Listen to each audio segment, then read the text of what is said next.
Simon & Schuster Audio presents Love in the Afternoon, a Dove Pond eNovella by Karen Hawkins, read by Danny Campbell, Tavia Gilbert, and George Newbern. Welcome to Dove Pond, North Carolina. 3 weeks after 71-year-old Doyle Cloyd's mysterious death, his daughter held a garage sale to beat all garage sales.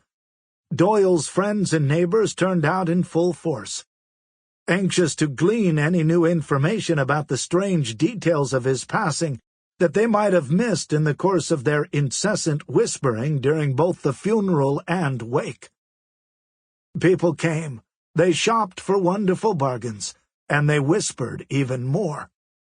But Doyle's daughter offered no new information. All she'd say was that she'd miss her gruff dad and his wonderful sense of humor just as much as she missed her beloved and kind mother, who'd passed away from cancer 6 months earlier.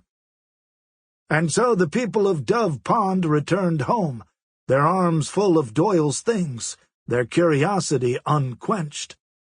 After the sale, no person in Dove Pond over the age of 20 could meet another without pointing out their garage sale bargains. Thus it was that 5 years after Doyle's death, the citizens of Dove Pond found themselves thinking of him often as they went about their days sitting in chairs that used to grace his porch, using tools scratched with his initials, and serving jam from his mother's vintage milk glassware.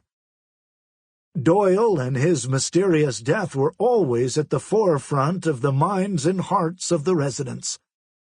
Even after Ava Dove, the sixth of 7 daughters of the Dove family, bought Doyle's house and land and built greenhouses where she produced her specialty herbal teas, people still whispered about the odd circumstances surrounding Doyle's demise, about how he'd been found in his bathtub, wearing nothing but a long blonde wig over his flat-top buzz-cut hair, electrocuted by a hot curling iron that had fallen into his bathwater.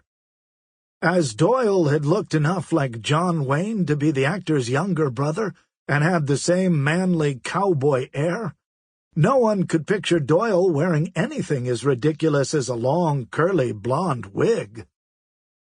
Only one person wasn't surprised about the state of Doyle's dress on the day he died: his next-door neighbor, Jake Klaine.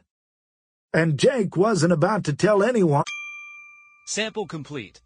Ready to continue?